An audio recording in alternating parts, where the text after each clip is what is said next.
El coche se detuvo frente a la majestuosa casa modernista en el ensanche de Barcelona. Era la casa de los Mendoza.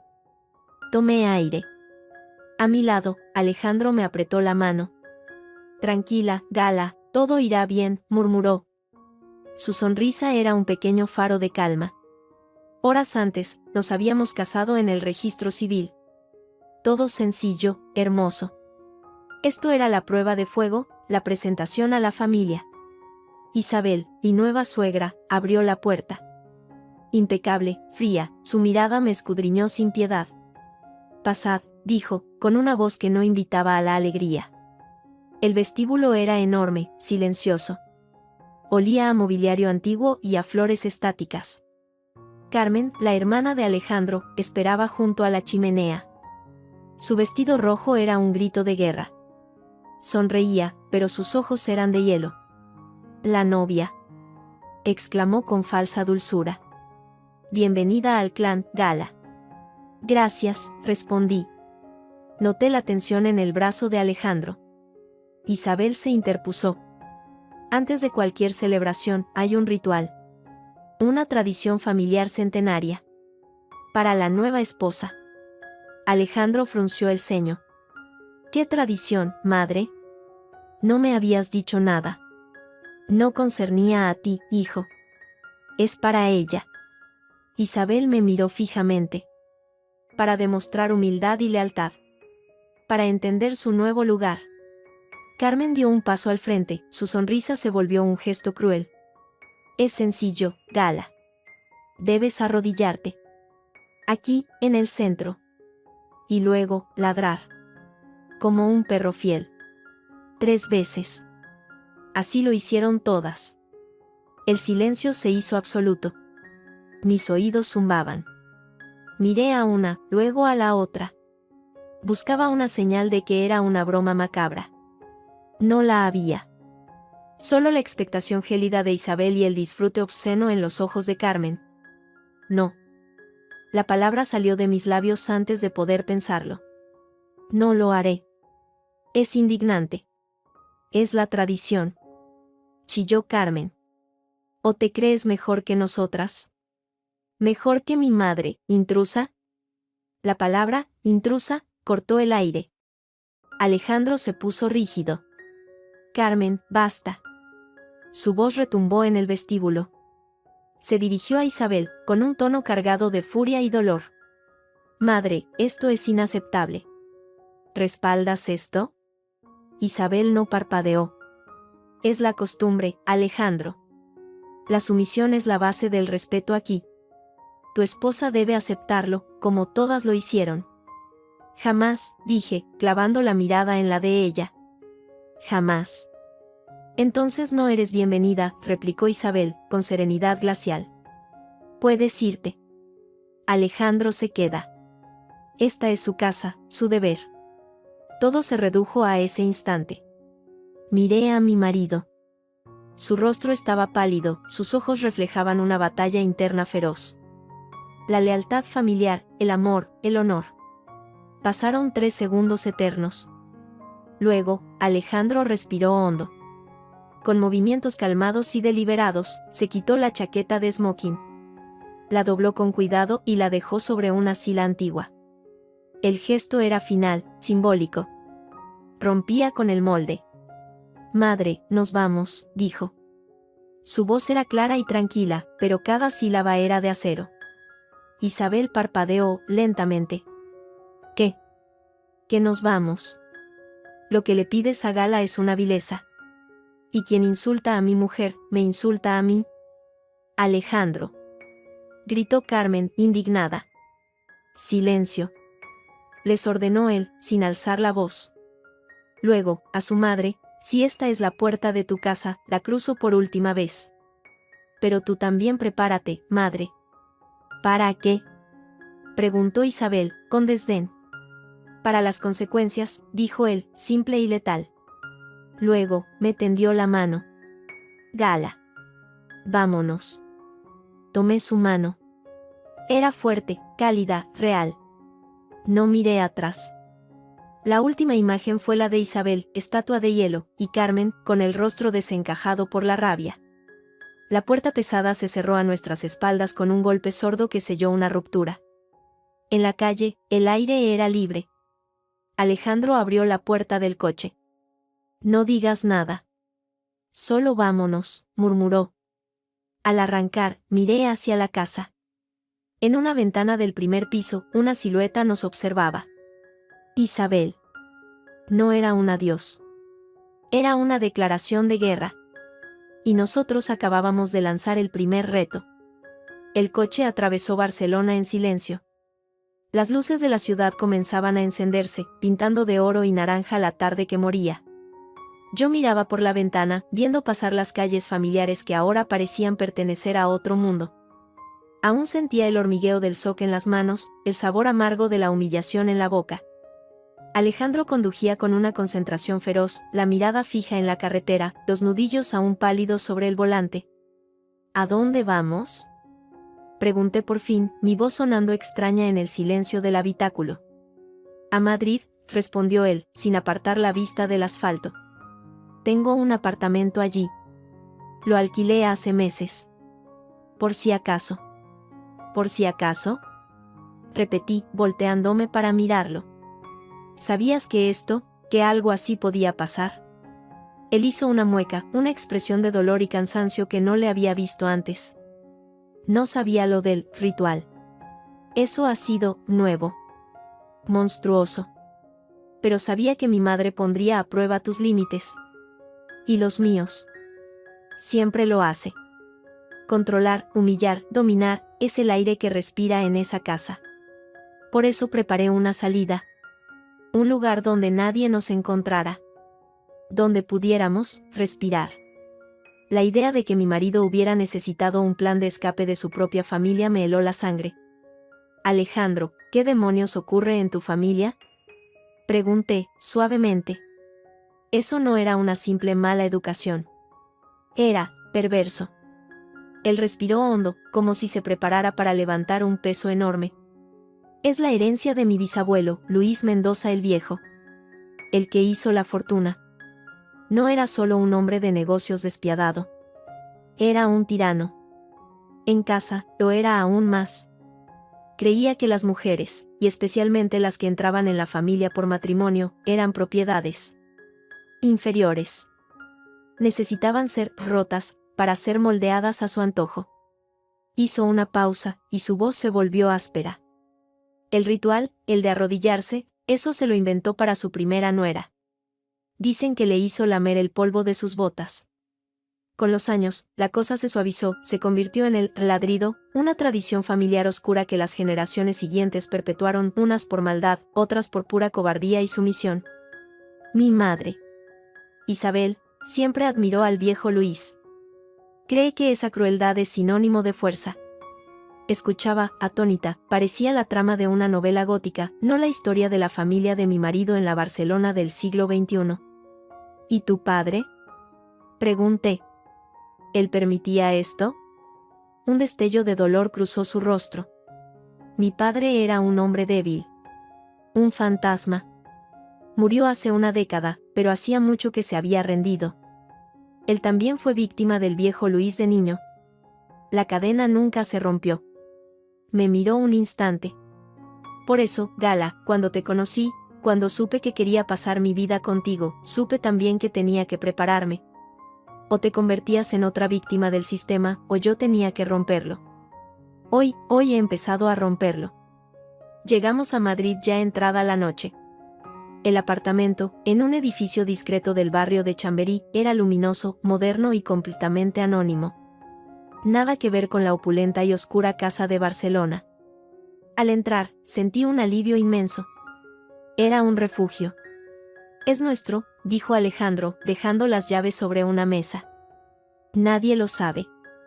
Ni siquiera Enrique, el abogado de la familia. Me dejé caer en un sofá blanco, agotada. El vestido de novia me pesaba como una armadura. Alejandro se sentó a mi lado, y por primera vez desde que habíamos salido de aquel vestíbulo, me abrazó con fuerza, enterrando su rostro en mi cuello. Lo siento, murmuró, su voz ahogada. lo siento por haberte llevado allí. Por no haber podido protegerte antes. Calles, dije, acariciando su pelo. Tú me sacaste de allí. Eso es lo único que importa. Sonó mi teléfono. Un mensaje.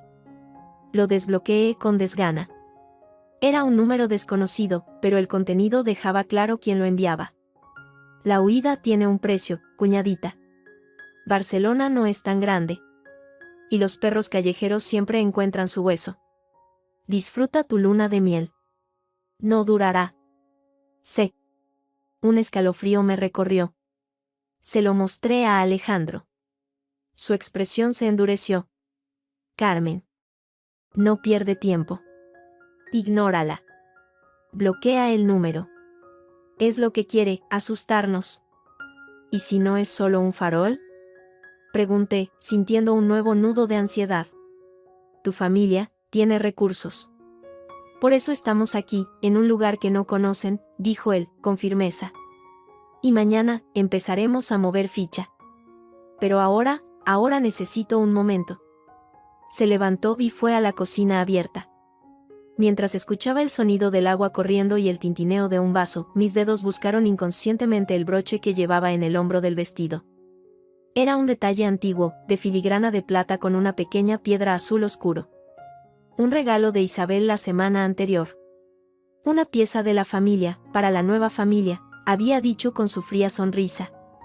En ese momento, lo había tomado como un gesto de bienvenida, torpe pero bien intencionado.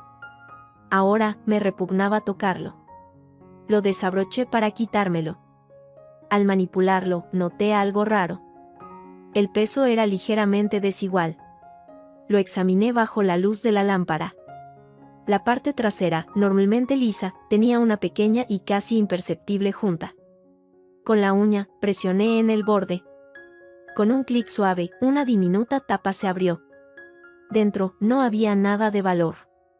Solo un pequeño circuito electrónico, negro, del tamaño de una uña, y una microbatería plateada.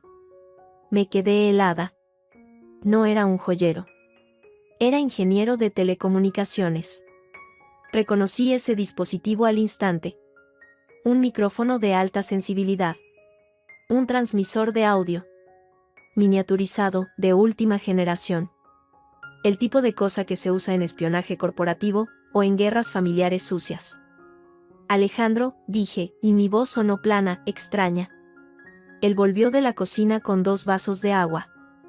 Al ver mi expresión y el broche abierto en mi mano, se detuvo en seco. ¿Qué pasa? Tu madre, dije, levantando el broche para que viera el interior. Su regalo de bienvenida. Llevo un micrófono encima desde antes de la boda. El vaso de agua que Alejandro sostenía se estrelló contra el suelo de madera, haciéndose añicos. El agua se esparció como un charco de plata bajo la luz. Él se acercó en 2 zancadas y tomó el broche de mis manos. Lo examinó, y su rostro se transformó en una máscara de pura rabia. Dios mío, susurró. Lo escuchó todo. Las semanas previas a la boda, nuestras conversaciones en casa, todo. Un nuevo nivel de violación se abrió ante nosotros. No solo la humillación pública, sino la invasión privada, metódica, premeditada. ¿Por qué? Pregunté, sintiéndome vacía. ¿Para qué necesitaba escucharnos? Para control, respondió Alejandro, arrojando el broche a la mesa de café como si le quemara. Para tener ventaja. Para saber nuestros puntos débiles, nuestros planes. Para asegurarse de que nunca podríamos sorprenderla. Se pasó una mano por el pelo, desesperado. Esto cambia todo, Gala. No es solo una mujer desagradable con tradiciones retorcidas. Es una estratega. Y nos ha estado vigilando. Miré los fragmentos de cristal en el suelo, reflejando la luz como lágrimas rotas. La paz del apartamento se había desvanecido, reemplazada por la sensación opresiva de que ni siquiera aquí estábamos completamente a salvo. Habíamos escapado del lobo, pero llevábamos su rastreador colgado del hombro. ¿Y ahora qué? Pregunté. Alejandro se arrodilló frente a mí, tomándome las manos. Su mirada había recuperado esa determinación de acero que vi en el vestíbulo. Ahora, jugamos sucio también, dijo, con una calma aterradora. Pero con nuestras reglas. Mañana, primero cosa, compramos dispositivos para barrer este lugar. Luego, vamos a devolverle el regalo a mi madre. Y después, hizo una pausa, y una chispa de algo más oscuro brilló en sus ojos. Después, vamos a averiguar qué más esconde la venerable tradición de los Mendoza. Porque si hay micrófonos, hay secretos que valen la pena espiar. Y vamos a encontrarlos. La luna de miel había terminado antes de empezar.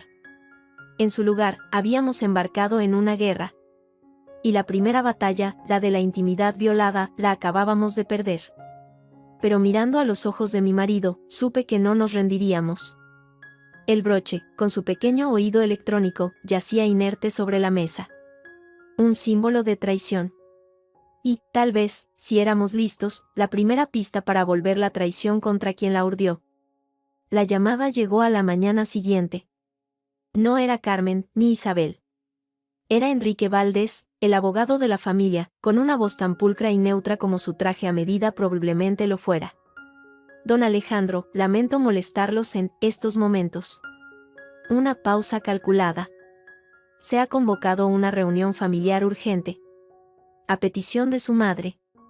Es en relación con el testamento de su abuelo, don Luis. Su presencia, y la de su esposa, son muy aconsejables. Alejandro escuchó, con el teléfono en altavoz, la mandíbula apretada. Estábamos en el apartamento de Madrid, rodeados de los restos de nuestro primer día de huida. Habíamos localizado y destruido 2 micrófonos más, diminutos, instalados en el marco de la puerta y dentro de un jarrón decorativo. El refugio ya no se sentía como tal. ¿Una reunión? Después de lo de ayer, Enrique, ¿de verdad cree que es apropiado?, preguntó Alejandro, con voz gélida. Es precisamente por lo de ayer, respondió el abogado, sin inmutarse. Su madre desea aclarar el malentendido. Y los términos del testamento de don Luis contienen cláusulas que se activan con eventos familiares. Su matrimonio es uno. Es de vital interés para usted asistir. Malentendido, murmuré, sin poder contenerme. Alejandro me lanzó una mirada de advertencia. Estaremos, dijo él, finalmente. Pero Gala no se separará de mi lado. Ni un segundo. Se entenderá, concluyó Enrique, y colgó. El viaje de vuelta a Barcelona fue tenso y silencioso. Alejandro conducía con una concentración feroz, como si el propio asfalto fuera una amenaza. Yo miraba el paisaje que pasaba veloz, el broche traicionero ahora guardado en una bolsa de plástico en mi bolso, como evidencia de una batalla que apenas comenzaba. No confíes en nada de lo que digan, me advirtió Alejandro, mientras tomábamos la salida hacia el ensanche. Ni en una palabra. Esta reunión es una trampa. Pero es una trampa a la que debemos asistir. El testamento de mi abuelo es la llave de todo. De su poder, de su dinero, de su maldita influencia. La casa Mendoza parecía aún más imponente bajo la gris luz de la mañana. La puerta de roble se abrió antes de que tocáramos. Esta vez, no estaba Isabel, sino una sirvienta de mirada baja, que nos condujo en silencio al salón principal. Isabel nos esperaba, sentada en un majestuoso sillón de terciopelo granate. Vestía de negro riguroso, como si ya estuviera de luto. Carmen estaba de pie junto a la chimenea, con un vestido verde esmeralda que contrastaba con su expresión de hielo. Y en un rincón, junto a una mesa con documentos, estaba Enrique, el abogado, un hombre delgado y de gestos precisos. Alejandro. Gala. Isabel no se levantó. Su voz era suave, casi meliflua. El cambio era inquietante. Gracias por venir. Sé que ayer, las cosas se dijeron con demasiada vehemencia. Carmen, en su celo por nuestras tradiciones, puede ser entusiasta. Quizás hubo un malentendido. Carmen apretó los labios, pero no dijo nada. Sus ojos, clavados en mí, brillaban con odio puro. ¿Un malentendido, madre?, preguntó Alejandro, sin moverse del umbral. Ordenarle a mi mujer que se comporte como un animal no es un malentendido. Es un insulto premeditado. Isabel suspiró, un suspiro de paciencia infinita. Las viejas costumbres a veces parecen brutales a los ojos modernos. pero su intención era simbólica. De cualquier modo, hizo un gesto elegante con la mano. Me he dado cuenta de que fue un error. Y, como matriarca de esta familia, ofrezco mis disculpas a Gala. Las palabras flotaron en el aire, falsas como monedas de juguete. Todos en la habitación sabíamos que no valían nada. Pero eran el guión que había que seguir. ¿Y qué hay del testamento, Enrique?, preguntó Alejandro, ignorando la disculpa, y dirigiéndose al abogado. Enrique carraspeó y tomó un documento con tapas de piel. Como saben, don Luis falleció hace 2 años. Su testamento es complejo. Contiene una cláusula especial que se activa ante el matrimonio del primer heredero varón, en este caso, usted, Alejandro. Siga, dijo Alejandro, con impaciencia. La herencia principal, que incluye la mayor parte de las propiedades, participaciones empresariales y el capital familiar, no se distribuye de manera automática. Enrique ajustó sus gafas. Don Luis estableció una prueba. Una competencia, por así decirlo. Un silencio incrédulo llenó la habitación. ¿Una competencia?, pregunté, sin poder contenerme. Exactamente, señora Mendoza, dijo Enrique, dirigiéndose a mí por primera vez. Su tono era profesional, pero sus ojos me evaluaban con fría curiosidad. Don Luis fue un gran coleccionista de antigüedades. Entre sus posesiones más preciadas se encontraba un objeto conocido como el plato de porcelana azul de Córdoba. Una pieza de cerámica andalusí del siglo XIV, de un valor histórico y sentimental incalculable para la familia. Carmen no pudo contener una sonrisa de triunfo. Lo sabía. Lo que fuera que venía, ella lo sabía. El testamento estipula, continuó Enrique, que, tras el matrimonio del heredero principal, sus cónyuges, en este caso, la señora Gala y, potencialmente, cualquier futuro cónyuge de otros herederos, tendrán un plazo de 3 meses para localizar y recuperar dicho plato. ¿Recuperar?, preguntó Alejandro. ¿No está aquí? El plato desapareció de la colección familiar hace décadas, explicó Isabel, con un deje de pesar teatral. Tu abuelo siempre creyó que fue robado. O escondido por un rival familiar. La cláusula es su última voluntad, quien devuelva el plato a su legítimo lugar, demostrando ingenio, dedicación, lealtad a la memoria familiar, será quien herede el grueso de la fortuna. Junto con su cónyuge, por supuesto. La trampa se revelaba en toda su perversa elegancia. No era solo una cuestión de dinero. Era una prueba diseñada para dividirnos, para ponernos a competir, para convertirnos en cazadores y presas. Y para Isabel y Carmen, que conocían todos los secretos y conexiones familiares, era una ventaja abrumadora. ¿Y si no lo encontramos?, pregunté, mirando directamente a Isabel. Ella esbozó una sonrisa delgada como una cicatriz. Entonces, la herencia se reparte de manera diferente. Mínima para la rama principal. La mayor parte se destinaría a fideicomisos y fundaciones controladas por el Consejo Familiar. Presidido, naturalmente, por mí. Es una locura, murmuró Alejandro. Es la voluntad de tu abuelo, replicó Isabel, con firmeza. Enrique tiene los documentos que lo acreditan. La competencia comienza hoy. ¿Y qué garantías hay?, pregunté. ¿De que el juego es limpio? Isabel abrió los ojos, fingiendo inocencia ofendida. Querida Gala, es una prueba de honor. Confío en que todas las partes actuarán con él. Sabía que era mentira. Todos en la habitación lo sabíamos. En ese momento, Carmen se acercó, llevando una bandeja de plata con 2 copas de Jerez. Por el comienzo de la búsqueda, dijo, con una voz dulce como el veneno. Una copa. Para enterrar el hacha de guerra. Por el momento. Ofreció primero una copa a Alejandro, que la rechazó con un gesto de la mano. Luego, me la ofreció a mí. Sus ojos se clavaron en los míos. En ellos, vi un destello de algo, expectante. Triunfante. Tomé la copa. El líquido ámbar brillaba a la luz. Algo en la forma en que Carmen retiró la bandeja, demasiado rápida, en la tensión de sus dedos alrededor de la otra copa, me alertó. No era la misma. O no contenía lo mismo. Isabel observaba, inmóvil. Enrique estudiaba sus papeles, fingiendo desinterés. Alejandro me miraba, preocupado. Lentamente, llevé la copa a mis labios. Carmen contuvo la respiración. En el último segundo, bajé la copa.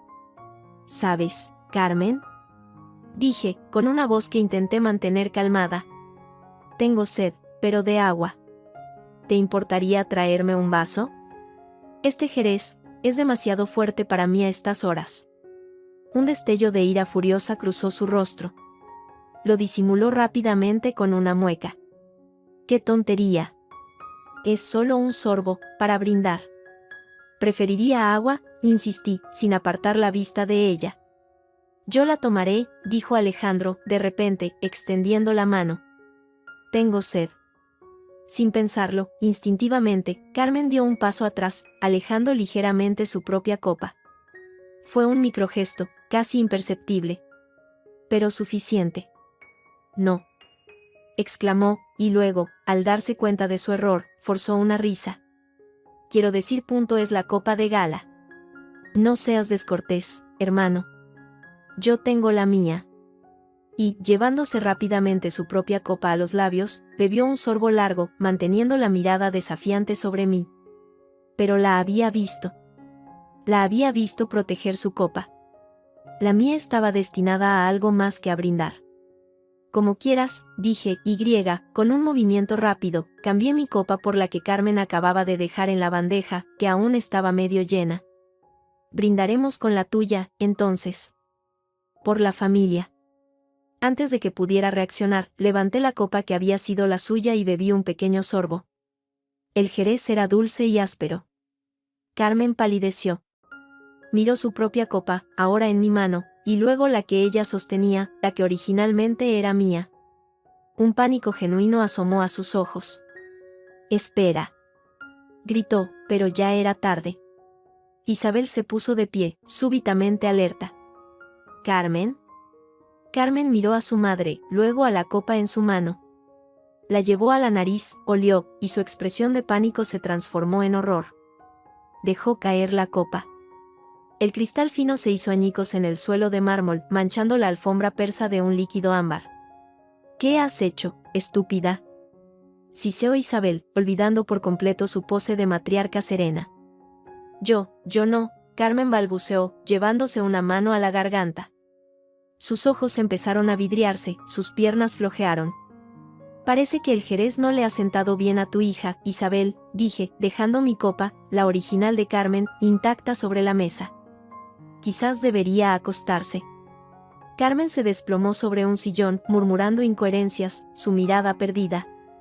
La sustancia, fuera la que fuese, actuaba rápido. Isabel nos miró, primero a su hija desvanecida, luego a mí. En sus ojos, la máscara de cortesía se desvaneció por completo, dejando al descubierto un odio puro, profundo y antiguo. «Salgan de mi casa», dijo, con una voz que era un hilo de rabia contenida. «Tienen 3 meses. 3 meses para jugar a los cazadores. Pero recuerden, en este juego, los cazadores a veces se convierten en presa». Alejandro tomó mi brazo. «No hace falta que nos lo repita, madre. Lo tenemos claro. Vámonos, Gala». Al salir, la última imagen fue la de Enrique, el abogado, recogiendo sus documentos sin mostrar la más mínima emoción, y la de Isabel, arrodillada junto a su hija drogada, no con ternura, sino con una furia impotente que prometía venganza. En la calle, el aire fresco me golpeó el rostro. «¿Cómo lo supiste?», preguntó Alejandro, mientras nos dirigíamos al coche a paso rápido. Ella protegió su copa. «Sabía que la mía estaba envenenada o drogada. La tuya probablemente también. Querían incapacitarme. O a ti. O a los dos. Para retrasarnos antes de empezar siquiera la búsqueda». Alejandro asintió, su rostro sombrío. «El plato de Córdoba», murmuró. «Es una leyenda familiar. Mi abuelo siempre hablaba de él. Dijo que quien lo encontrara encontraría también la verdad sobre la familia. Su lado más oscuro». «Entonces no solo es por la herencia», dije, al subir al coche. «Es por la verdad. Por acabar con esto de una vez». Alejandro arrancó el motor. «Sí. Es por la verdad. y ahora, cariño, la caza ha comenzado. Y nosotros somos tanto los cazadores como la presa. Los días siguientes fueron un torbellino de investigación febril. El apartamento de Madrid se convirtió en nuestro cuartel general, con mapas, notas y el ordenador portátil de Alejandro cubriendo la mesa del salón. El plato azul de Córdoba era un fantasma. No había fotografías claras, solo descripciones contradictorias en viejos inventarios familiares, un plato de loza azul cobalto con motivos geométricos y una inscripción en árabe, posiblemente nasrí, del siglo XIV. Su valor era más histórico que económico, pero para don Luis, según las notas que Alejandro había rescatado de su antigua habitación, era la llave de la memoria. Su desaparición coincidió con una gran pelea familiar, me explicó Alejandro, pasando páginas de un diario desgastado. A finales de los años 60. Mi abuelo, Luis, y su hermano menor, Ramón, se enemistaron. Ramón se fue de casa llevándose, según mi abuelo, el alma de la familia. Mi padre creía que era una forma poética de referirse al plato. Ramón desapareció en Sevilla. El rastro se pierde allí. Sevilla, murmuré, marcando la ciudad en el mapa desplegado. 3 meses no es mucho tiempo. No, confirmó Alejandro, con el ceño fruncido. Y no estamos solos en la búsqueda. Carmen, recuperada de su humillación y su supuesta indisposición, no había perdido el tiempo. A través de los pocos contactos familiares que aún nos eran leales, supimos que había contratado a un investigador privado de dudosa reputación y estaba haciendo preguntas en el oscuro mercado de antigüedades de Barcelona. La Guerra Fría había escalado. Fue entonces cuando recordé a Diego. Diego Almazán, un excéntrico anticuario y experto en cerámica andalusí con el que había coincidido en un congreso años atrás. Era un hombre meticuloso, obsesivo y desconfiado de las grandes fortunas. Vivía en el Albaicín granadino, pero su red de contactos era legendaria.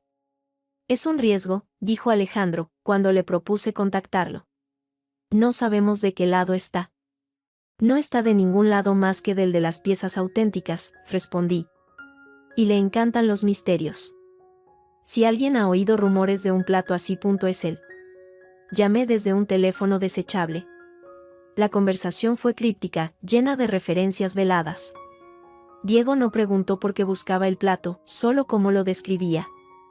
Cuando mencioné la inscripción en árabe, hubo un silencio al otro lado de la línea. Hay rumores, dijo al fin, con voz queda. No de un plato, sino de un fragmento. Parte de un lote de objetos, problemáticos, que salió de una colección privada barcelonesa hace décadas. El rastro conduce a un convento, no a una mezquita. A las clarisas descalzas de Sevilla. Allí guardan, entre sus tesoros litúrgicos, cosas más antiguas que su orden. Cosas que les legaron familias poderosas, a veces, para esconderlas.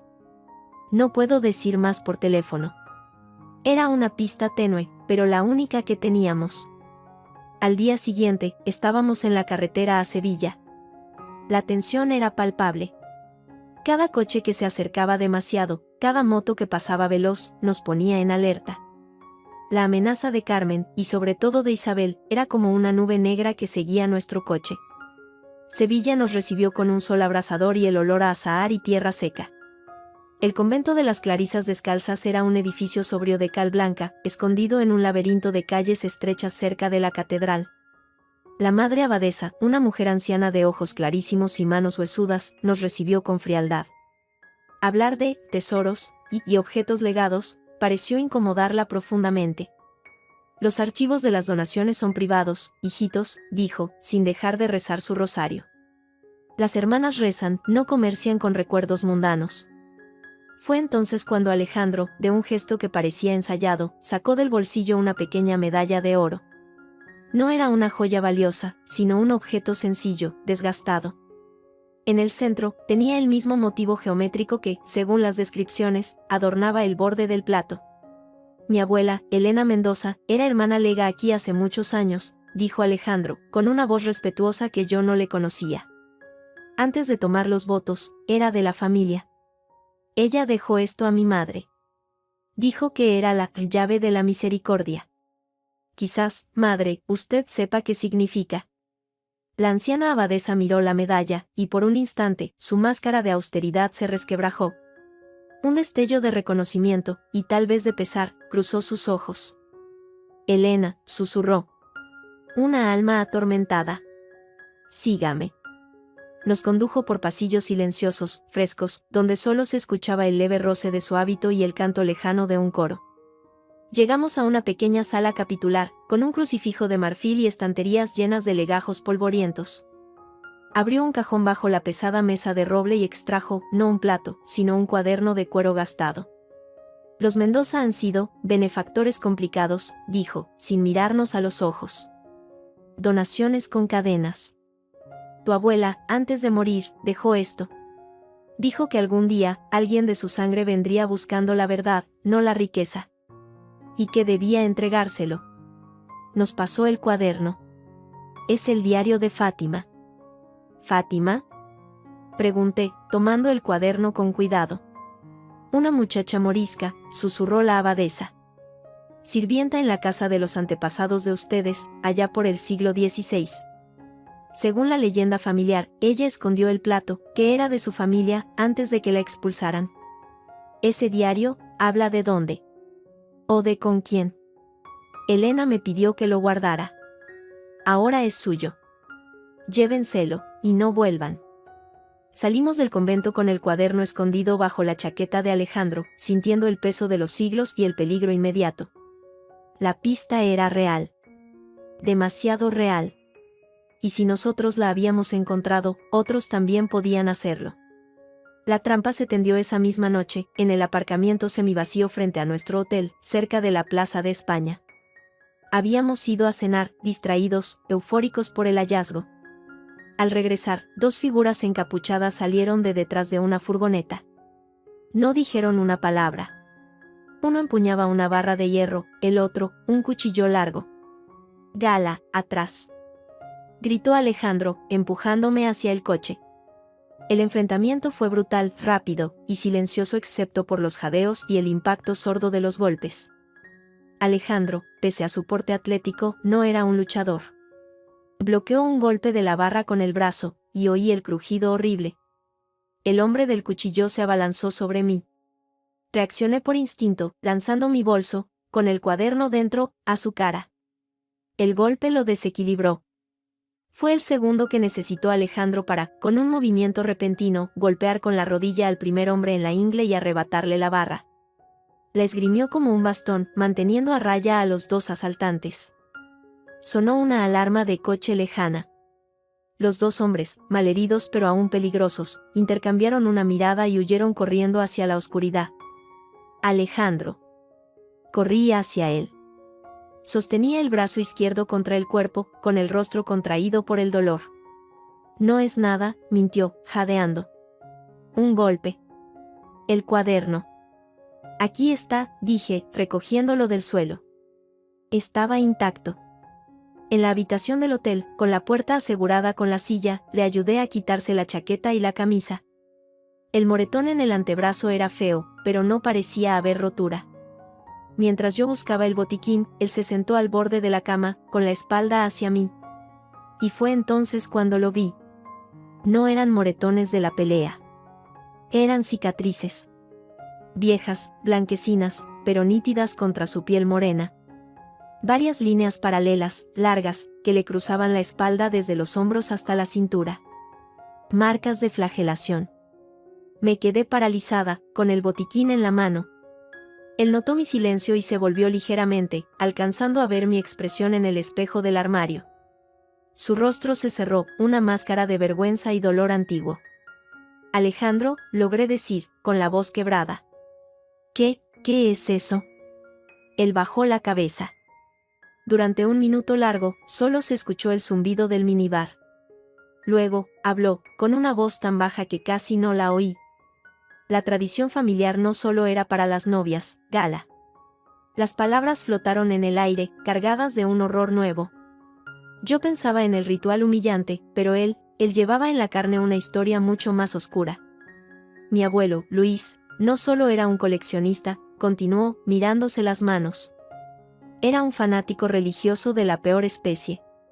Creía en la redención a través del sufrimiento. Del sufrimiento físico.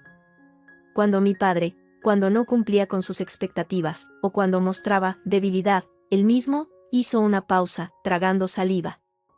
Y después, cuando mi padre se fue, o más bien, cuando se rindió, el blanco fui yo. No siempre. Solo cuando merecía ser enderezado. Sentí que el suelo se hundía bajo mis pies. El hombre fuerte, seguro, que me había sacado de aquella casa, llevaba estas marcas. Marcas de tortura infligidas en nombre de la tradición, del honor, de Dios sabe qué monstruosidad. ¿Tu madre? Pregunté, casi sin aliento. Sabía. Siempre supo. Cerraba la puerta del estudio y subía el volumen del gramófono. Su voz era un hilo de amargura. Después, me curaba las heridas. Me decía que era por mi bien. Que mi abuelo quería que fuera fuerte. Fuerte como él. Me acerqué y me arrodillé frente a él, tomando sus manos. Estaban heladas. Ya no era solo mi batalla. Era la de los dos. Contra los mismos demonios. Por eso el plato, dije, comprendiendo de repente. No es solo una herencia. Es un símbolo de todo eso. De su poder, de su crueldad. Encontrarlo. Encontrarlo es encontrar la prueba de que todo aquello existió, terminó él, alzando por fin la mirada hacia mí. Sus ojos estaban llenos de un dolor antiguo, pero también de una determinación feroz. El diario de Fátima, el plato, son piezas de la misma verdad. La verdad que mi familia ha escondido durante generaciones. Y ahora, Carmen e Isabel quieren encontrarlo no para desenterrarla, sino para enterrarla para siempre, y con ella, cualquier posibilidad de que nosotros seamos libres. Le limpié y vendé el brazo en silencio. Cada gesto era una promesa. Luego, abrí el viejo cuaderno. La letra era temblorosa, en un español antiguo salpicado de palabras arábicas. Fátima hablaba de su miedo, de la casa grande donde servía, del señor que la miraba con ojos codiciosos, y de su tesoro más preciado, un plato azul que era lo único que le quedaba de su hogar. Hablaba de esconderlo, donde el agua besa a la piedra y la luz duerme a mediodía, en un lugar llamado, el Ojo del Guadalquivir. Es un lugar, murmuré, descifrando la caligrafía. Tiene que ser un lugar específico. Alejandro asintió, su dolor físico y emocional transformándose en un foco intenso. Donde el agua besa a la piedra. Podría ser un puente, un embarcadero antiguo. La luz duerme a mediodía, un lugar a la sombra, quizás una cueva o un sótano bajo un edificio específico. Tenemos que averiguarlo. Y tenemos que hacerlo antes que ellas. Esa noche, acurrucados en la cama del hotel, con su brazo herido sobre mí y el viejo diario sobre la mesilla, ya no éramos solo dos recién casados luchando por su lugar. Éramos cómplices. Sobrevivientes de la misma plaga. Y la casa, ahora, era mucho más que una herencia. Era una excavación en las entrañas podridas de una familia, y la única pala que teníamos era un diario de 5 siglos escrito por una muchacha aterrorizada. El juego seguía, pero las reglas habían cambiado. Ya no jugábamos por dinero, sino por nuestra alma. El diario de Fátima se convirtió en nuestra obsesión. Días y noches pasamos en la habitación de hotel, con mapas antiguos y modernos de Sevilla extendidos sobre la cama, cruz referenciando cada palabra de la joven morisca. Donde el agua besa a la piedra y la luz duerme a mediodía. La frase nos perseguía. Podría ser el puente de Triana, sugirió Alejandro, señalando el mapa en su tableta. El agua del río besando los pilares de piedra. Pero, ¿y lo de la luz que duerme a mediodía? Objeté. En un puente, al mediodía hay pleno sol. No duerme. Rebuscamos en archivos digitales de historia local. Leímos sobre antiguos embarcaderos, molinos de agua desaparecidos, sótanos de casas palacio que llegaban hasta el río. Hasta que, en un foro de historiadores aficionados, encontré una referencia pasajera a un lugar llamado, el Ojo del Puente, una pequeña cámara abovedada dentro de uno de los pilares del puente de Isabel II, el de Triana. Usada siglos atrás como almacén por aduaneros. Según una nota, recibía un rayo de luz a través de una mirilla solo al amanecer, al mediodía, quedaba en sombra total. Donde la luz duerme. Es ahí, dije, con una certeza repentina. En el propio puente, pero dentro. No podíamos ir en pleno día. Demasiada gente. Decidimos ir al amanecer, cuando la ciudad aún dormía. La ansiedad era un nudo en el estómago. Cada sombra en la calle parecía esconder a Carmen o a uno de sus matones. Alejandro llevaba el brazo en un cabestrillo discreto, yo, el diario y una pequeña linterna frontal en el bolsillo. El aire de la madrugada era fresco, cargado con el olor a tierra húmeda del río. El puente de Triana, con sus arcos de hierro iluminados por farolas anaranjadas, se alzaba sobre el Guadalquivir, negro y silencioso. Encontramos, en la base del primer pilar de la orilla de Triana, una puerta de madera podrida, casi invisible entre la maleza y los grafitis. Estaba cerrada con un candado moderno y oxidado. Alejandro extrajo unas tenazas de corte de su chaqueta. El crack del metal al romperse sonó como un disparo en la quietud. Empujamos la puerta, que chirrió protestando. Unas escaleras de piedra mohosa descendían hacia la oscuridad y el olor a barro y abandono. Encendí la linterna. La cámara era pequeña, redonda, con las paredes de ladrillo viejo. El suelo era de tierra apisonada. Y en el centro, sobre una piedra plana que parecía un altar improvisado, había un objeto cubierto por un jirón de tela podrida. Con el corazón golpeándome las costillas, me acerqué. Alejandro se quedó en la entrada, vigilando. Con mano temblorosa, retiré la tela. Y allí estaba. No era un plato perfecto. Tenía una grieta fina que lo recorría desde el borde hasta cerca del centro, reparada antiguamente con un pegamento dorado que parecía lacre. Pero era inconfundible. La porcelana de un azul cobalto profundo, casi negro a la tenue luz, con intrincados motivos geométricos y una inscripción en árabe cúfico rodeando el borde. El plato azul de Córdoba. Lo tosé. Estaba frío. Tras 5 siglos escondido, tras décadas de ser una leyenda familiar, estaba allí, bajo mis dedos. Lo tenemos, susurré, sin poder creerlo. En ese momento, una sombra llenó la entrada de la escalera. ¿Lo tienen? Me temo que no, cuñadita. Carmen. No estaba sola. Detrás de ella, bloqueando la salida, se veía la silueta corpulenta del hombre de la barra de hierro. Llevaba la cara aún hinchada por el encuentro anterior. En la mano derecha, brillaba la hoja corta de una navaja. «Qué romántico», dijo Carmen, bajando los peldaños con elegancia felina. Encontrar el tesoro familiar al amanecer. Justo a tiempo para el desayuno. Pásamelo, Gala. Me puse de pie, protegiendo el plato con mi cuerpo. No es tuyo, Carmen. Todo lo de esta familia es mío, replicó ella, con los ojos brillando de codicia y odio. O lo será. Mamá lo tenía todo planeado. Incluso que llegaríais aquí. Solo tenía que dejar que vuestro ingenio, o vuestra desesperación, os trajera, y seguiros. Gracias por el trabajo de detective. Ahora, el premio. No se lo des, Gala, dijo Alejandro, colocándose a mi lado, su cuerpo tenso como un resorte a pesar del brazo herido. Oh, Alejandro, siempre el caballero, Carmen hizo un mohín de desprecio. Sergio, ¿quieres ocuparte de mi hermano?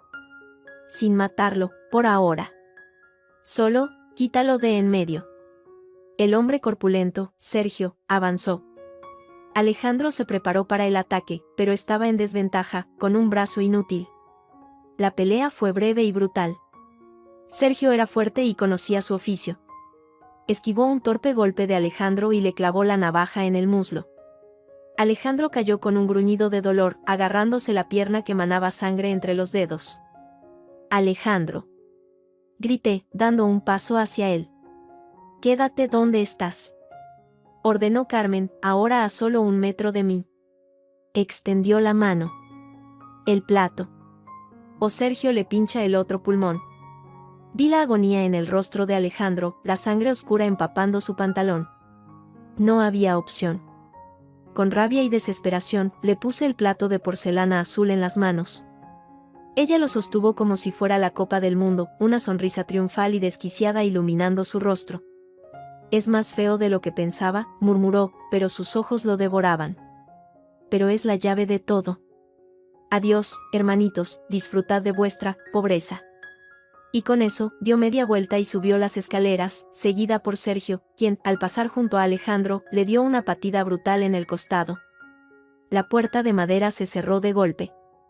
Oímos el ruido de algo pesado arrastrándose contra ella. Nos habían encerrado. Me arrodillé junto a Alejandro, presionando desesperadamente sobre la herida de su muslo con un trozo de la tela podrida. Estoy bien, no es profunda, jadeó él, pero su palidez delataba la verdad. Tenemos que salir de aquí, dije, buscando con la linterna. La puerta era nuestra única salida. Forcejeamos, empujamos, no cedía.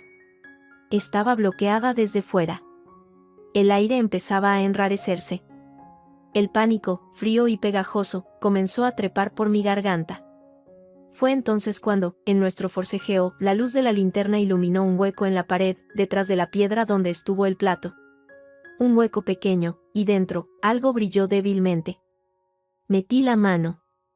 Saqué un pequeño estuche de cuero, podrido por la humedad. Al abrirlo, había dentro un anillo. Un anillo de boda de oro, sencillo, de hombre. Y grabado en el interior, una inscripción, para Luis, mi amor eterno. Elena, 1952. Era el anillo de boda del abuelo. ¿Qué hacía aquí? No tuvimos tiempo de pensar. De arriba, a través de la madera podrida, comenzamos a oler humo. Un humo espeso y acre. Carmen no solo nos había encerrado. Había prendido fuego a algo frente a la puerta. El fuego. Toseó Alejandro, intentando ponerse de pie. La desesperación nos dio fuerzas sobrenaturales. Juntos, cargamos contra la puerta con nuestros hombros una y otra vez, mientras el humo se colaba cada vez más denso, haciéndonos toser y llorar los ojos. Con un crujido final de madera quebradiza y hierro retorcido, la puerta cedió. Salimos tambaleándonos a la luz gris del amanecer, justo a tiempo de ver una pequeña pira de basura y maderas ardiendo frente a la entrada. Carmen y Sergio ya no estaban. Alejandro cojeaba, perdiendo sangre. Lo sostuve. No había tiempo que perder. Tuvimos suerte, un taxi nocturno pasaba por la cercana calle Betis. Lo paramos a gritos. Al hospital más cercano, rápido. Ordené, metiendo a Alejandro dentro. En el trayecto, mientras Alejandro se desangraba en el asiento trasero, yo miraba el anillo que aún apretaba en mi puño. Para Luis, mi amor eterno. Elena. Elena, la abuela de Alejandro, la hermana Lega. La que había escondido el diario. ¿Y este anillo? ¿Por qué estaba con el plato? ¿Era otra pista, otro símbolo? En mi otra mano, sin pensar, jugueteé con mi propio anillo de boda, la sencilla banda de plata que Alejandro me había puesto apenas unas semanas atrás. Lo hice girar. Nunca me lo había quitado, ni para dormir. Nunca había mirado el interior. Una idea absurda, terrible, se abrió paso a través del pánico y la preocupación. Lentamente, me quité el anillo. Lo levanté a la débil luz del alba que entraba por la ventanilla. En el interior de la plata, finamente grabadas, había unas letras. Siempre había asumido que serían nuestras iniciales, o la fecha. Me acerqué más, entrecerrando los ojos. No eran nuestras iniciales. Eran dos nombres. Luis. Elena. Un escalofrío que no tenía nada que ver con el frío de la mañana me recorrió de la cabeza a los pies. No era mi anillo. Era un anillo de la familia. El mismo diseño, quizás, que el que acababa de encontrar. Pasado de generación en generación para la nueva esposa. Llevaba en mi dedo, como un sello de propiedad, los nombres de los patriarcas originales de esta pesadilla. El cura que nos casó, un viejo amigo de la familia de Alejandro, me lo había puesto con una sonrisa beatífica. Todo era parte del ritual. Del control. Incluso nuestro matrimonio estaba marcado con el hierro de su historia. Alejandro, dije, mi voz temblorosa. Mi anillo.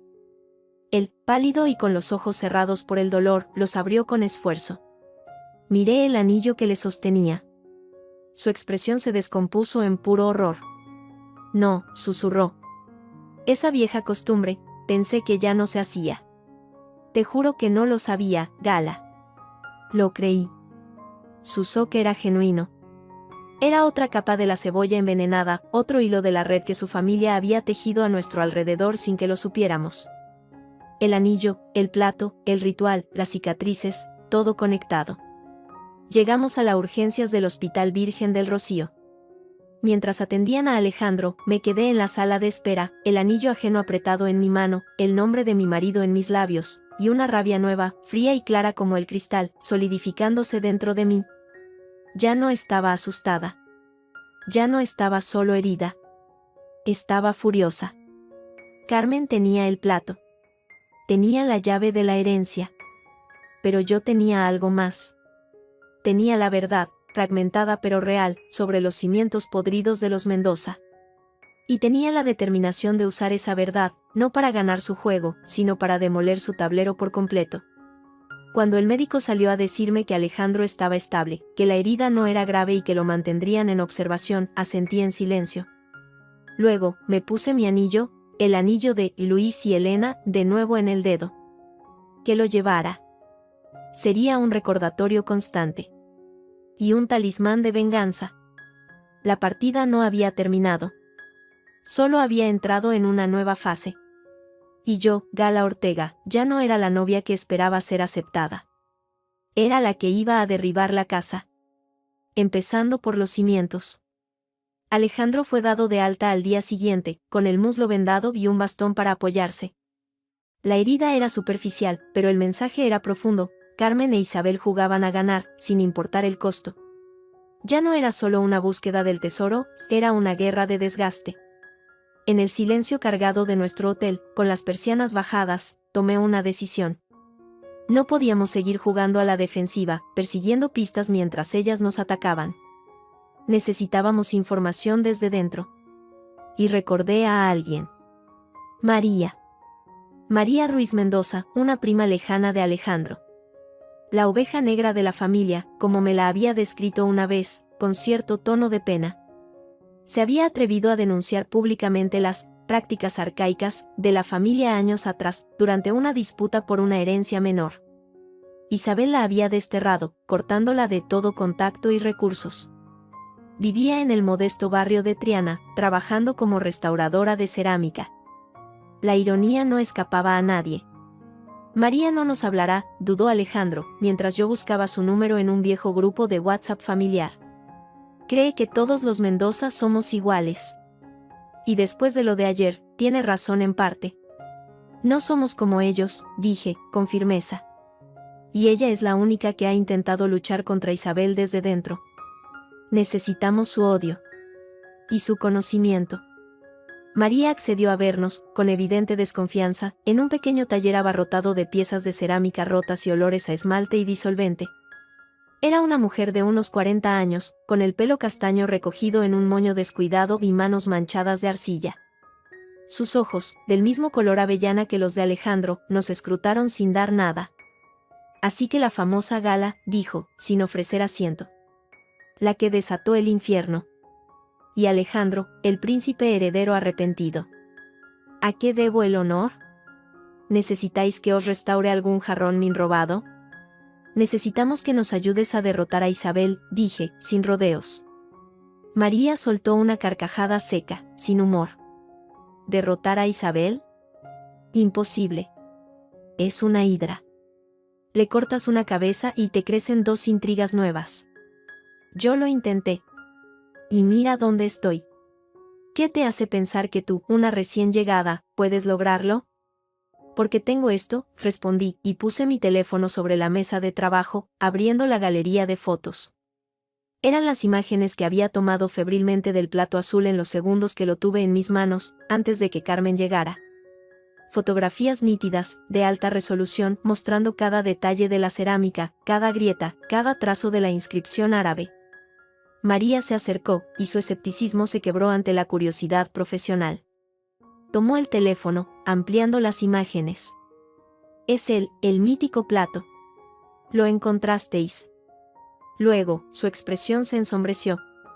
Pero ya no lo tenéis. Carmen nos lo robó. Ayer, confirmó Alejandro, con voz cansada. Predecible, murmuró María. Pero sus dedos se deslizaban por la pantalla, estudiando cada centímetro. De repente, se detuvo. Amplió una sección cerca del centro, donde la grieta reparada con lacre dorado formaba una línea irregular. ¿Ves esto? Preguntó, señalando con una uña sucia de barro. El lacre no es uniforme. En esta zona parece más grueso, como si hubiera algo debajo. O como si se hubiera usado para ocultar algo, no solo para reparar. ¿Qué podría ser? Pregunté, esperanzada. No lo sé. Pero en la cerámica antigua, a veces se escondían mensajes, relicarios, cosas pequeñas. Si este plato era tan importante y tan maldito, dejó la frase en el aire y nos miró. ¿Qué sabéis de su historia? De la verdadera. Le contamos lo del diario de Fátima, la sirvienta morisca. María asintió, como si encajaran piezas de un rompecabezas. Fátima, ese nombre me suena. De los viejos rumores. Pero hay más. Mi abuela, la hermana de tu abuelo Luis, Alejandro, me contaba cosas cuando era niña. Cosas de miedo. Decía que el plato no era un trofeo, sino una confesión. Que tenía una mancha que no salía. Una mancha de sangre. Volví a mirar las fotos. En la zona del lacre más grueso, el azul cobalto parecía tener un tono ligeramente más oscuro, casi violáceo. Podía ser un efecto de la luz, o... Necesitamos recuperar el plato, dijo María, de repente, con una chispa de su viejo fuego en los ojos. O al menos, acercarnos lo suficiente para ver qué hay bajo ese lacre. Si es una prueba, si es la confesión de la que hablaba mi abuela. Es vuestra única baza real contra Isabel. Sin ella, solo sois dos niños ricos disputando una herencia más. Carmen lo guardará bajo llave, dijo Alejandro. Carmen es impulsiva y arrogante, replicó María. Tiene el trofeo. Querrá frotárselo en la cara a alguien. A su madre, para demostrar su valía. O a vosotros, para rematar la humillación. Podéis provocarla. Tenía razón. Esa misma noche, Alejandro, desde una cuenta falsa de redes sociales, dejó un comentario en una foto pública de Carmen en un club exclusivo. ¿El plato azul brilla tanto como dicen, o es solo cristal pintado? Felicidades, Carmen, al fin hiciste algo por ti misma. Era un anzuelo burdo, pero perfecto para su ego. Picó. A la mañana siguiente, recibí un mensaje privado de un número desconocido. Adjunto, un video. Carmen, en lo que parecía el salón principal de la casa de Barcelona, sosteniendo el plato azul con guantes blancos. Su sonrisa era de triunfo absoluto. ¿Queréis ver vuestro premio de cerca, perdedores? Decía el mensaje. Podéis venir a admirarlo. Esta tarde, a las 5. Solo vosotros dos. Si traéis a alguien más, o a la policía, lo hago añicos. Isabel no está. Es mi momento. Era una trampa obvia. Pero también era la oportunidad que necesitábamos. María se ofreció a venir, escondida cerca. No como refuerzo, sino como testigo, y con una cámara de largo alcance. A las 5 en punto, llamamos al timbre de la casa Mendoza. Carmen misma abrió, con un vestido ajustado y una copa de champán en la mano. Olía a victoria barata. Puntuales. Qué bien educados, dijo, dejándonos pasar. Adelante. Está en el salón, en su lugar de honor. El plato azul descansaba sobre un cojín de terciopelo negro en el centro de la gran mesa de comedor. La luz de la tarde, filtrada por los altos ventanales, hacía brillar su azul profundo y la línea dorada de la grieta. Carmen se paseaba alrededor, como una leona alrededor de su presa. Es precioso, ¿verdad? Dijo, con fingida dulzura. Pensad que lo tuvisteis en vuestras manos y lo dejáis escapar. ¡Qué torpes! Felicidades, Carmen, dijo Alejandro, con voz neutra. Ganaste. Claro que gané. Estalló ella, dejando la copa de un golpe sobre la mesa. Siempre gano. Yo soy la fuerte. La que merece todo esto, no tú, con tu moralidad barata y tu esposa plebeya. Señaló el plato. Esto es el poder.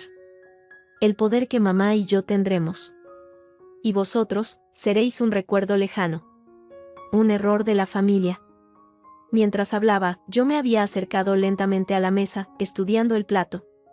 Desde esta distancia, vi con claridad lo que María había señalado, en la zona del lacre más grueso, había una finísima línea, un borde casi imperceptible. No era parte de la reparación. Parecía el borde de un pequeño compartimento oculto, sellado. ¿Sabes lo que me dijo la vieja bruja de la abadesa? Dijo Carmen, siguiendo su monólogo. Que este plato tenía un secreto. Una tontería sobre una carta. Como si me importara. Lo que importa es que es mío.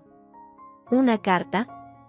Pregunté, intentando que mi voz sonara solo curizamente desinteresada. Sí, una estupidez escondida por alguna criada histérica hace siglos. Sangre y lágrimas, dramático y aburrido. Mamá dijo que era basura. Pero a mí, una sonrisa cruel se dibujó en sus labios. A mí me gusta romper cosas. Sobre todo, cosas que la gente valora. Antes de que pudiera reaccionar, cogió el plato con ambas manos, lo alzó por encima de su cabeza, y con un grito de triunfo salvaje, lo estrelló contra el borde de mármol de la chimenea.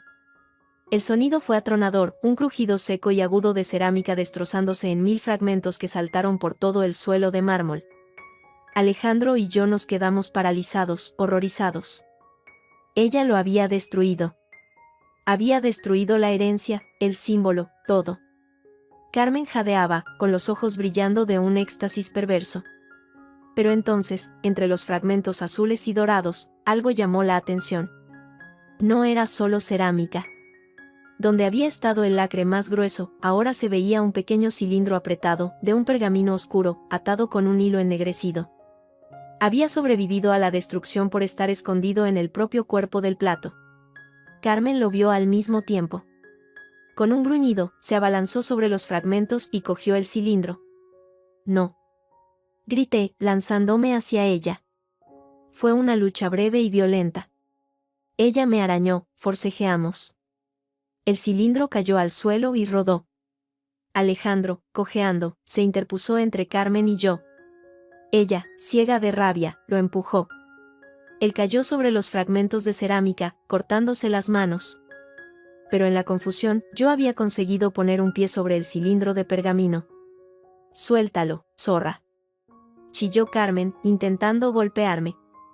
En ese momento, la puerta del salón se abrió de golpe. Era María. No estaba sola. Traía consigo a un hombre mayor, de aspecto tímido y con una carpeta bajo el brazo, el antiguo archivero de la familia, otro proscrito por Isabel. «Basta, Carmen», dijo María, con una autoridad que sorprendió a todos. «El espectáculo ha terminado». Carmen, al ver a la prima desterrada, pareció perder por un momento su seguridad. «¿Tú? ¿Qué haces aquí?» «Viendo cómo destruyes la prueba que podría haberte dado todo el poder», replicó María, con desprecio. Se dirigió a mí. «Cógelo, Gala». Aguardé, y luego, lentamente, me agaché y recogí el cilindro de pergamino. Estaba sorprendentemente intacto. Con dedos temblorosos, desaté el hilo ennegrecido. No era hilo. Era un fino mechón de cabello, rubio y gris, trenzado. Desenrollé el pergamino. Era pequeño, del tamaño de una postal. Y estaba escrito. No con tinta, sino con una sustancia marrón oscura, oxidada, que formaba trazos temblorosos y desesperados. La escritura era en español antiguo, pero se entendía. Yo, Fátima de Córdoba, esclava en esta casa de horrores, escribo con mi sangre para que el mundo sepa. Don Luis, el viejo, no se contentó con robarme mi herencia, este plato. Robó mi cuerpo, mi voluntad, mi alma. De su violación nació un hijo, a quien arrebataron y dieron por muerto. Este plato lleva la sangre de mi linaje y el de él. La fortaleza de los Mendoza se construyó sobre mi violación y la de otras. Maldigo esta casa y a todos los que sabiendo esto, callan. Que esta verdad, escrita con mi sangre, los persiga hasta el fin de los días. Un silencio sepulcral llenó la habitación. Hasta Carmen parecía conmocionada, mirando el pergamino como si fuera una serpiente viva. No era solo una confesión. Era la partida de nacimiento de una línea bastarda, el pecado original de la familia. Isabel lo sabía. Por eso quería el plato, para destruir esta prueba. Carmen, en su estupidez arrogante, lo había hecho por ella. Ahora lo entiendo, murmuró el anciano archivero, rompiendo el silencio. Por eso don Luis desheredó a su propio hermano Ramón. No por el robo del plato, sino porque Ramón debió descubrir esto. Porque amenazó con contarlo. Y Enrique, dijo Alejandro, poniéndose de pie con dificultad. Enrique, el abogado, manejaba todo esto. Los testamentos, los encubrimientos. María asintió, con gravedad. Enrique es la sombra de Isabel. Sin él, ella no puede moverse. Es el que entierra los cuerpos legales.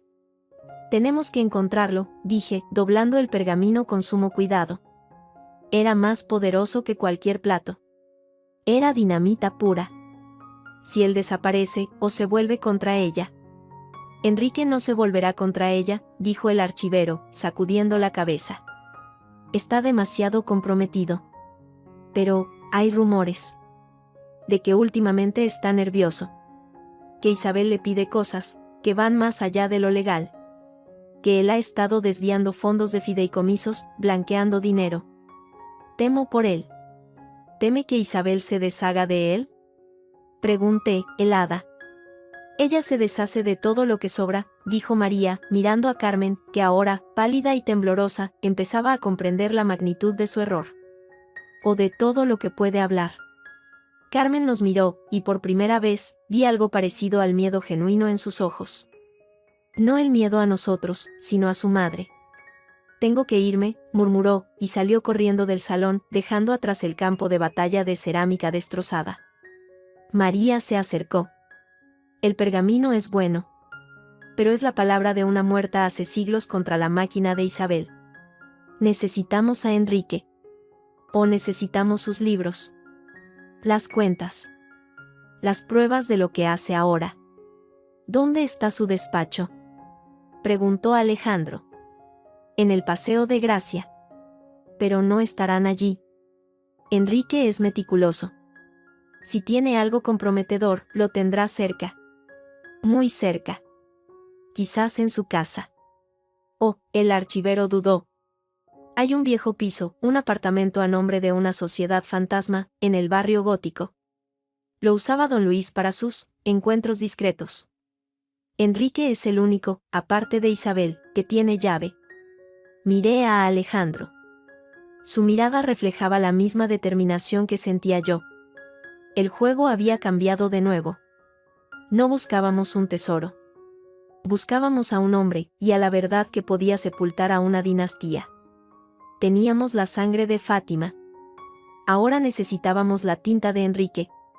Y el tiempo, sabíamos, se estaba agotando para todos. El apartamento en el gótico era un nido de polvo y sombras. Un estudio pequeño, oscuro, con estanterías repletas de legajos y el olor rancio a papel viejo y miedo. No había rastro de Enrique.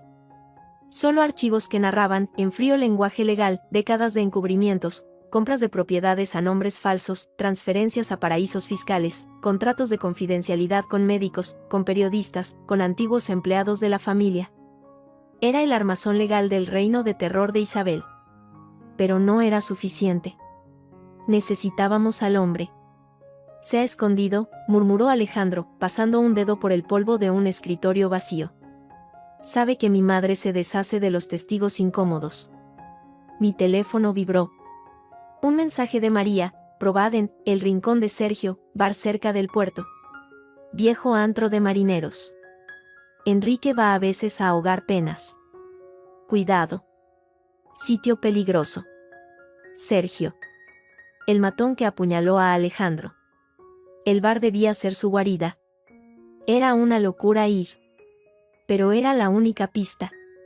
El Rincón de Sergio era exactamente lo que su nombre sugería, un local bajo y oscuro junto a los muelles, con ventanas sucias y una neón de cerveza parpadeando de forma errática. El aire olía a sal, a cerveza derramada y a violencia latente. Al entrar, unas cuantas miradas hostiles se clavaron en nosotros. Alejandro, aún cojeando, se puso delante de mí. Reconocí a uno de los hombres de la barra, el compañero de Sergio, el de la barra de hierro. Buscamos a Enrique Valdés, dijo Alejandro, con una voz que pretendía ser firme pero que delataba tensión. El hombre de la barra sonrió, mostrando dientes rotos. El abogadito. Arriba. En la trastienda. Pero no está sociable.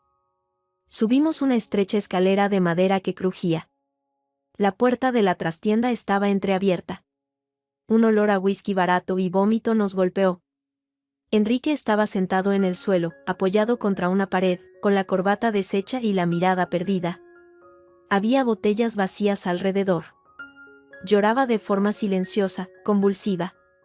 Enrique, dijo Alejandro. El abogado alzó la vista. Sus ojos, inyectados en sangre, tardaron un momento en enfocarnos. Cuando lo hicieron, no mostraron sorpresa, solo un cansancio infinito y un miedo profundo. Alejandro.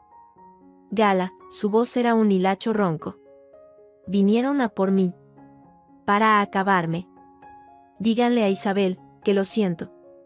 Que no pude más. No venimos de parte de Isabel, dije, cerrando la puerta tras de nosotros. Venimos por la verdad. Él soltó una risa amarga, que se convirtió en un ataque de tos. La verdad. La verdad es un pozo negro. Y yo he estado nadando en él demasiado tiempo. Bebió un trago directo de una botella medio llena. Ella me va a matar. Lo sé. ¿Cómo mató a tu padre, Alejandro? El aire se nos heló en los pulmones. ¿Qué? Susurró Alejandro, palideciendo. Tu padre no murió de un ataque al corazón, farfulló Enrique, dejando caer la cabeza hacia atrás contra la pared. Estaba empezando a preguntar. Sobre el dinero que desaparecía. Sobre los testamentos falsos. Isabel no podía permitirlo. Era débil, pero era tu padre. El heredero legal. Ella consiguió algo. De un contacto en el este. Algo lento, indetectable. Yo firmé el certificado de defunción. Por orden de ella. ¿Cómo he firmado todo? Nos miró, con los ojos llenos de lágrimas de autocompasión y terror. Y ahora va a por ti, Alejandro. ¿A por mí? ¿Por qué? Tiene el plato. Carmen ganó. Carmen es una idiota. Escupió Enrique, con súbita energía. Destruyó la evidencia física, sí. Pero el pecado sigue ahí. En el ADN. En ti. Tú eres el heredero varón. El legítimo. Mientras estés cuerdo y libre, eres un peligro. Ella no puede desheredarte fácilmente, a menos que no estés en condiciones de heredar. Un escalofrío me recorrió la espinilla. ¿Qué quiere hacer? Pregunté, aunque ya temía la respuesta. Una evaluación psiquiátrica, susurró Enrique, acercándose como si fuera a confiar un secreto mortal. Mañana. En la reunión familiar. Vendrá un doctor. Amigo de la familia. Muy caro. Diagnosticará un brote psicótico, inducido por el estrés del matrimonio y la obsesión con las teorías conspirativas sobre la familia. Esquizofrenia paranoide. Es perfecto. Con ese diagnóstico, más mi poder notarial y el apoyo del consejo familiar. Isabel podrá declararte incapaz. Enviarte a una clínica privada, muy discreta, en Suiza. De la que no sales. Nunca. Y Gala, su mirada, nublada por el alcohol, se posó en mí con lástima. La esposa de un demente, sin recursos, será fácil de anular. O de que sufra un accidente. La crudeza del plan, su precisión cruel, nos dejó sin palabras. No era solo una lucha por la herencia. Era un plan para borrarnos, literalmente, de la existencia. ¿Y tú? Preguntó Alejandro, con voz temblorosa de rabia. ¿Qué ganas con esto? Mi vida. Gritó Enrique, desesperado. Ella tiene cosas sobre mí. Cosas peores que firmar certificados falsos. Si no hago esto, me arrojará a los lobos. O me dará el mismo té que le dio a tu padre. Se desplomó, sollozando de nuevo. Estoy atrapado. Todos estamos atrapados en su telaraña. Alejandro y yo intercambiamos una mirada. Este hombre destrozado no era un aliado. Era un testigo. Un testigo aterrado, pero quizás el único que podía señalar el cadáver en el armario. Tienes que ayudarnos, Enrique, dije, arrodillándome frente a él. Tienes que venir a la reunión mañana. y decir la verdad. No puedo. Gimió. Ella me destruirá. Ella ya lo está haciendo, replicó Alejandro, con dureza. Mañana, después de usarte, no te necesitará más. Tú lo sabes.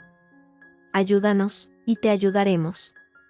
Testimonios a cambio de protección. Es tu única salida. Enrique nos miró, como un animal acorralado decidiendo en qué dirección saltar.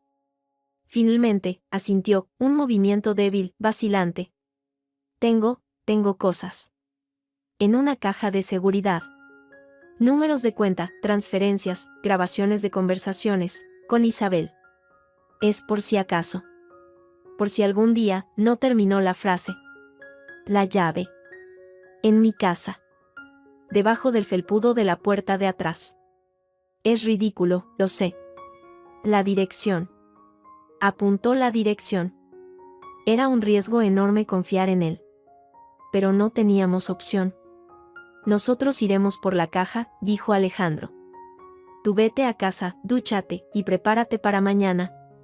Tienes que parecer creíble. Salimos del bar, sintiendo las miradas de los matones clavadas en nuestra espalda. En el coche, la tensión era palpable. Tenemos que separarnos, dijo Alejandro, de repente. Yo iré a por la caja de seguridad. Es más peligroso. Tú vuelve al hotel, reúnete con María. Estarás más segura allí. No, protesté. Vamos juntos. Gala, si me pasa algo, necesito que tú estés a salvo. Que tengas el testimonio de María, lo que sea que tenga. Por favor. Cedí. Dejé a Alejandro cerca del banco y tomé un taxi de vuelta al hotel. Una sensación de pavor, de presentimiento horrible, no me abandonaba. Al llegar a la habitación, María no estaba. Solo una nota, fuera a recoger una cosa. Vuelvo en 30 minutos. No abras a nadie. M. Los minutos pasaron como horas. Llamé al móvil de Alejandro. Fuera de cobertura. El pánico comenzó a cerrarse alrededor de mi garganta. Entonces, llamaron a la puerta. Un golpe seco, autoritario. ¿María? Pregunté, sin abrir. Servicio de habitaciones, señora. Tiene un paquete. No había pedido nada. Me asomé por la mirilla. Un hombre con uniforme de botones del hotel sostenía una caja pequeña. Dudé, pero el uniforme parecía legítimo. Abrí la puerta, solo lo suficiente. En ese instante, una mano con un paño empapado en un líquido dulzón y químico me cubrió boca y nariz desde atrás. Él, botones, empujó la puerta. Forcejeé, ahogándome, pero el mundo comenzó a girar, a desdibujarse. Las últimas cosas que vi fueron la cara sonriente de Carmen asomándose desde detrás del hombre que me sujetaba, y el techo del pasillo del hotel inclinándose de forma imposible antes de que la oscuridad me tragara por completo. Desperté con un dolor de cabeza punzante y la boca pastosa. Estaba en una habitación oscura, en el suelo de cemento frío. No era el hotel. Olía a humedad, a aceite y a gasolina. Un almacén. O un garaje. Mis manos estaban atadas a la espalda con bridas de plástico. Por fin, dijo la voz de Carmen. Estaba sentada en una silla plegable, bajo la única bombilla colgante. A su lado, Sergio, el matón, jugueteaba con su navaja. Pensé que el cloroformo te había dejado tonta. ¿Dónde está Alejandro? Logré decir, con la voz ronca. ¿Preocupada por tu príncipe azul? No te preocupes. Pronto estará donde debe, en una celda acolchada, drogado hasta las cejas. O quizás, si mamá se ablanda, en el fondo del puerto. Se levantó y se paseó. Tú, en cambio, eres un problema más inmediato. Una alimaña entrometida. Isabel dice que te eliminemos. Limpiamente. Pero yo, creo que debería sufrir un poco primero. Por el disgusto que me diste. Por el plato. Por todo. Sergio se acercó, la navaja brillando bajo la luz. El miedo, puro y animal, me paralizó. Pero debajo del miedo, la rabia de Fátima, la de todas las que vinieron antes, bullía. No me rendiría. Tu madre te va a traicionar, Carmen, dije, buscando desesperadamente algo que la desestabilizara. Enrique nos lo contó todo. El plan para encerrar a Alejandro. ¿Qué te hace pensar que, una vez que él esté fuera, y yo muerta, ella no se deshará de ti? Eres impredecible. Un riesgo. Como tu padre. Carmen se detuvo en seco. ¿Qué sabes tú de mi padre? Sé que no murió de un ataque al corazón. Sé que Isabel lo envenenó. Porque empezaba a hacer preguntas. Como tú las haces ahora. Como las hiciste con el pergamino. Eres un problema para ella, Carmen. Y ella resuelve los problemas. Para siempre. Vi la duda cruzar su rostro, mezclarse con su paranoia natural. Sergio me miró, esperando una orden. Cállate, siseo Carmen, pero su seguridad se había resquebrajado. Enrique tiene pruebas. De todo. Y si nos pasa algo a Alejandro o a mí, esas pruebas saldrán a la luz. Tu madre caerá. Y tú caerás con ella. A menos. ¿A menos qué? Preguntó, con desconfianza. A menos que des el paso primero. Que nos ayudes. Que testifiques contra ella. Podría salvar algo. Tu libertad, al menos. Era un cálculo arriesgado. Apelar a su instinto de supervivencia, a su egocentrismo. Ella lo consideró. Por un segundo, vi la tentación en sus ojos. Luego, los endureció. No. Yo gano con ella. Siempre he ganado con ella. Tú, solo eres basura que hay que sacar. Sergio, hazlo. Sergio se abalanzó. Cerré los ojos, preparándome para el dolor. El estruendo fue ensordecedor. Un golpe seco, el sonido de metal contra carne y hueso, y un gruñido de dolor. No era mío. Abrí los ojos. Sergio yacía en el suelo, inconsciente, con la cabeza sangrando. Detrás de él, con una llave de ruedas en la mano, jadeando, estaba María. Y junto a ella, sosteniendo un teléfono con la pantalla iluminada, estaba el anciano archivero. Tú. Gritó Carmen, retrocediendo. Ya basta, Carmen, dijo María, con voz firme. Se acercó a mí y, con un cortador, me liberó las manos. Lo siento, tardamos. Tuvimos que seguirlos. ¿Cómo? Te localicé por el localizador del móvil, explicó María. Alejandro me dio la contraseña de tu cloud, por si acaso. Ven, tenemos que irnos. No se irán a ninguna parte. Carmen buscó algo en su bolso, probablemente un arma. El archivero alzó el teléfono. En la pantalla, se veía un video, borroso pero claro. Una grabación de seguridad en blanco y negro, de hace una década. Mostraba la cocina de la casa de Barcelona. Isabel, de espaldas, manipulando una tetera. Luego, vertiendo el contenido en una taza. Se la acercaba a un hombre sentado a la mesa, con la cabeza entre las manos. Era el padre de Alejandro. Él la tomaba, desganado. Isabel se quedaba de pie, observándolo beber, con una expresión de fría expectación. La fecha y hora parpadeaban en la esquina. Es del sistema de seguridad antiguo, dijo el archivero, con voz temblorosa. El que Isabel me ordenó destruir. Guardé una copia. Por si acaso. Carmen miraba el video, su rostro una máscara de horror y comprensión. Era la confirmación de lo que yo solo había insinuado. Su madre era una asesina. Y ella había sido su cómplice. Vamos, Gala, dijo María, tomándome del brazo. Carmen no intentó detenernos. Se quedó de pie, inmóvil bajo la bombilla, mirando el teléfono, mientras nosotros salíamos corriendo del almacén hacia la noche fresca, donde nos esperaba un coche con el motor en marcha. Dentro, estaba Alejandro, pálido pero ileso, con una caja de metal a su lado. La caja de seguridad, dijo, con una sonrisa cansada. Tiene todo. Enrique tenía razón. Incluyendo un borrador de la orden de internamiento psiquiátrico, firmado por el médico, fechado para mañana. Me abrazó con fuerza. María subió al volante. ¿Y ahora? Pregunté, temblando de adrenalina y alivio. Ahora, dijo Alejandro, y su voz tenía un tono nuevo, de una calma feroz, preparamos nuestra presentación para la reunión familiar de mañana.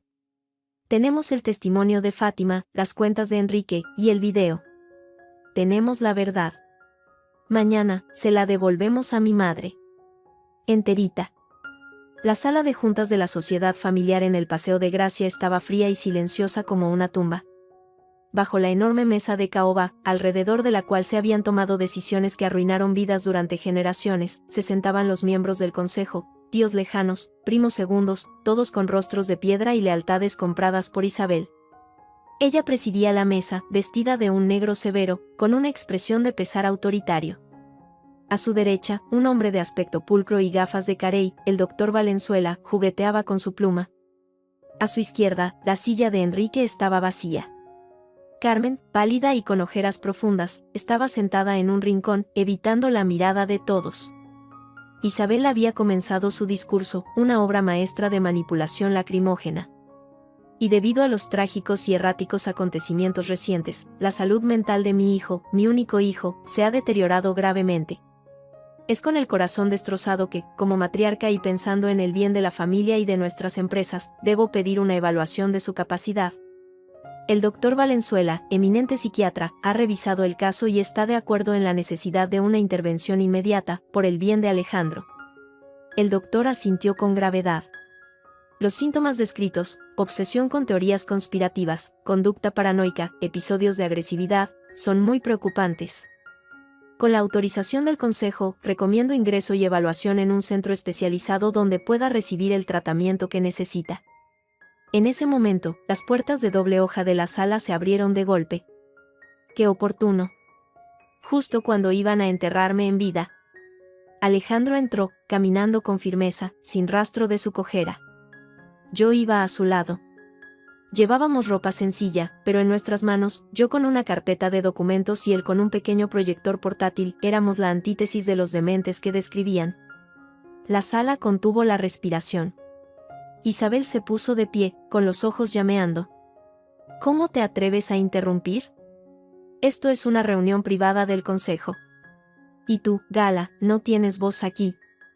Creo que sí la tengo, dije, y mi voz resonó clara en el silencio. Porque lo que voy a mostrarles concierne a la legitimidad de todo este consejo, y a la persona que lo preside. Guardias. Llamó Isabel. Déjelos hablar, Isabel, dijo una voz anciana y temblorosa desde el otro extremo de la mesa. Era el tío Ramón, el hermano menor de don Luis, un hombre nonagenario a quien todos creían senil y al que solo invitaban por protocolo. Sus ojos, sin embargo, brillaban con una lucidez repentina. He esperado mucho tiempo para oír esta conversación. Isabel palideció. Alejandro asintió al anciano con respeto. Gracias, tío. Comenzaremos por el principio. Por el verdadero principio. Señaló hacia mí.